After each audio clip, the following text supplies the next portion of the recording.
గురుభ్యో నమః. హరి ఓం. జగతం పితరం వందే పార్వతీ పరమేశ్వరం.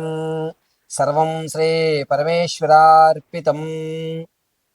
జూలై నెలలో మేషరాశి వారి యొక్క ఆర్థిక స్థితిగతులు, ఆరోగ్య పరిస్థితులు, అదేవిధంగా కోర్టుకు సంబంధించినటువంటి వ్యవస్థలు, ఈ నెలలో ఏమన్నా వ్యాపారాలు ప్రారంభం చేయాలి అంటే గనక ఎటువంటి వ్యాపారాలు ప్రారంభం చేయాలి అనే విషయాల్ని మనం కూలంకషంగా పరిశీలన చేసుకుందాం. ముందుగా మేషరాశి వారు ఈ నెలలో కాన్ఫిడెన్స్ లెవెల్స్ అనేటువంటి పెరుగుతున్నాయి. ఈ జూలై 17వ తారీఖు నుంచి ఆగస్టు 17 వరకు కూడా అర్ధాష్టమంలోకి రవి ప్రవేశిస్తూ ఉండడం వల్ల ఒక కాన్ఫిడెన్స్ లెవెల్ అనేటువంటిది మేషరాశి వారికి జూలై 8వ తారీఖు నుంచి ఏర్పడుతుంది. అయితే ఈ కాన్ఫిడెన్స్ లెవెల్ అనేటువంటిది తను అనుకున్న పని ఇంకాస్త శ్రద్ధగా చేసి మీ యొక్క ఆలోచన ధోరణంతా కూడా పని మీద మాత్రమే కేంద్రీకృతం చేస్తూ ఉంటారు. మీరు అనుకున్న పనులు ఈ నెలలో పూర్తి చేయడం అనేది ఖచ్చితంగా జరుగుతూ ఉంటుంది. ఇక విద్యార్థుల విషయానికి వస్తే జ్ఞాపక శక్తి కాస్త తగ్గుతుంది. అన్ని రంగాల్లోనూ ప్రావీణ్యత ప్రవేశము జరుగుతుంది. ప్రావీణ్యత పొందకపోయినా సరే ఈ క్రీడల్లో కానీ ఇతరితర కళా కార్యక్రమాల్లో కానీ అసలు లోటుపాట్లు ఏమిటి అనే విషయాన్ని మాత్రమే మీరు గ్రహించడం జరుగుతుంది. ఇక రాజకీయ నాయకుల విషయానికి వస్తే సమాజంలో గౌరవం దక్కుతుంది. క్యాడర్ మిమ్మల్ని కొంచెం దూరం పెట్టేటువంటి అవకాశం ఎక్కువగా ఏర్పడుతోంది. సంగీత, సాహిత్య, సినీ, కళా పరిశ్రమలో ఉన్న వారికి మాత్రం కాస్త మంచి అవకాశమే లభిస్తోందని చెప్పవచ్చు. అది కూడా జూలై 18వ తారీఖు నుంచి 29 మధ్యలో మీకు ఒక అద్భుతమైన అవకాశం ఏర్పడుతోంది. రాజకీయ నాయకులు మీ యొక్క గౌరవం తగ్గడం వల్ల సొంత గూటికి వెళ్ళిపోయేటువంటి ఆలోచనలే ఎక్కువగా చేస్తూ ఉంటారు. మేషరాశిలో ఉన్నటువంటి వారు వ్యాపారాలు ప్రారంభం చేయాలి అనుకుంటే గనక ఈ నెల 19వ తారీఖు నుంచి 23 మధ్యలో వ్యాపారాలు ప్రారంభం చేయండి. కలిసి వచ్చేటువంటి సూచనగా చెప్పవచ్చు. ఎటువంటి వ్యాపారాలు వీరు ప్రారంభం చేయాలి అనగా ఫుడ్కు సంబంధించి కానీ, అదేవిధంగా ఆహార ధాన్యాలకు సంబంధించి కానీ, జనరల్ స్టోర్స్ కానీ వీరికి అద్భుతంగా కలిసి వచ్చేటువంటి సూచనగా చెప్పవచ్చు. అయితే మేషరాశి వారు జూలై నెలలో వ్యాపారాన్ని ప్రత్యక్షంగానే చేయండి. స్లీపింగ్ పార్ట్నర్స్ గాను పరోక్షంగాను వ్యాపారం చేయవద్దు. అంతేకాకుండా రియల్ ఎస్టేట్లో కానీ స్టాక్ మార్కెట్లో కానీ మీరు ధనాన్ని వెచ్చించాలి అనేటువంటి ఆలోచన ఉంటే గనక ఈ నెలలో 10వ తారీఖు నుంచి 28 మధ్యలో రియల్ ఎస్టేట్లో కానీ స్టాక్ మార్కెట్లో కానీ ధనాన్ని వెచ్చించండి. కేవలం ఒక పావలా మాత్రమే లాభదాయకం పొందుతూ ఉంటారు. స్థిరాస్తులు ఏవైతే ఉన్నాయో వాటిని అమ్మేద్దాం అనేటువంటి ఆలోచనలో ఉంటారు. ఆర్థిక విషయానికి వచ్చేసరికి అప్పుల బాధ 20% తగ్గుతుంది ఖచ్చితంగా. నమ్మి అప్పు ఇవ్వడం అనేటువంటిది ఇతరుల దగ్గర నుంచి మీకు రావాల్సినటువంటి అప్పు కూడా 20% మాత్రమే వస్తుంది. మిమ్మల్ని నమ్మి అప్పు ఇచ్చేటువంటి వాళ్ళు కూడా 20% మందే ఉంటారు. కానీ ఆర్థిక విషయంలో కింద పడి లేస్తున్నట్టుగా ఈ నెలనైతే పూర్తి చేస్తారు. మరీ ఎక్కువ ఊరట కలుగుతుందని చెప్పడానికి లేదు.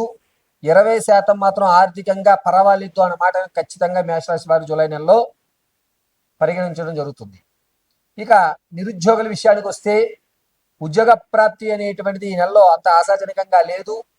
ప్రైవేట్ రంగంలో మీరు క్వాలిఫై అవుతారు, కానీ ఆర్డర్స్ ఆగిపోవడం, ఆఫర్ లెటరు పోస్ట్ పోన్ అవ్వడం అనేటువంటి జరుగుతూ ఉంటాయి. ప్రమోషన్ల విషయానికి వస్తే మీరు వద్దనుకున్న ప్రాంతానికి ప్రమోషన్ ఖచ్చితంగా 23వ తారీఖు నుంచి 29 మధ్యలో ప్రమోషన్లు జరిగేటువంటి అవకాశం ఏర్పడుతోంది. తాత ముత్తాతలు లభించేటువంటి ఆస్తి ఏదైతే ఉందో అది ఈ నెలలో రాదు. పైగా దాని మీద మీరు ఆశ పెట్టుకుని ధనాన్ని వెచ్చిస్తే వృధా ప్రయాసగా చెప్పవచ్చు. ఇక మేషరాశిలో ఉన్నటువంటి వారు భార్యాభర్తల మధ్య కీచులాట్లు అనేటువంటివి పెరుగుతాయి, గొడవలు పెద్దవవుతాయి. ఈ నెలలో కాస్త దూరంగా ఉండేటువంటి అవకాశాలు ఎక్కువగా గోచరిస్తున్నాయి. పైగా మేషరాశి వారు జూలై నెలలో 8వ తారీఖు నుంచి 13వ తారీఖు మధ్యలో విలువైనటువంటి వస్తువులు పెట్టి మర్చిపోతారు. బంగారం కానీ, వెండి కానీ, విలువైన డాక్యుమెంట్స్ కానీ మీరు ఎక్కడ పెట్టారనే విషయం గుర్తుకు రాక సతమతమయ్యేటువంటి వ్యవస్థ ఎక్కువగా గోచరిస్తోంది. కావున ఆ సమయంలో మీరు ఏదన్నా విలువైన వస్తువులను కనుక దాచే ఫలమైతే మరొక వ్యక్తి కన్నా చెప్పండి, లేదా ఒక డైరీలో రాసుకుని పక్కా పెట్టుకోండి. విలువైనటువంటి వస్తువులు కనబట్టలేదని గాబరా పడేటువంటి అవకాశం ఎక్కువగా గోచరిస్తోంది. కావున కొంచెం జాగ్రత్తగా ఉండవలసిందిగా చెప్పదగ్గ సూచన. అయితే మేషరాశిలో ఆడవారి విషయానికి వస్తే, సంతానం కొరకు ఎవరైతే చూస్తున్నారో జూలై 2వ వారంలో శుభవార్త అయితే వింటున్నారు. వివాహం కొరకు ఎవరైతే ప్రారంభం చేద్దాము, వివాహాలు చూద్దాం అనుకుంటున్నారో వారు జూలై 7వ తారీఖు నుంచి శ్రీకారం చుట్టుకోండి. ముఖ్యంగా తూర్పు, అదేవిధంగా ఉత్తరం, ఈ 2 దిశల నుంచి వచ్చేటువంటి సంబంధం మీకు అనుకూలమైన సంబంధం ఏర్పడే అవకాశం ఏర్పడుతుంది. ఇక ప్రసవానికి ఉన్నటువంటి వారు పుత్రికా సంతానాన్ని కలిగేటువంటి అవకాశం లభిస్తోంది. పాత బంధాలు ఏవైతే ఉన్నాయో, పాత స్నేహితులు, అవి మళ్ళా పునరుద్ధరీకరణ ఇచ్చేటువంటి అవకాశం ఏర్పడుతోంది.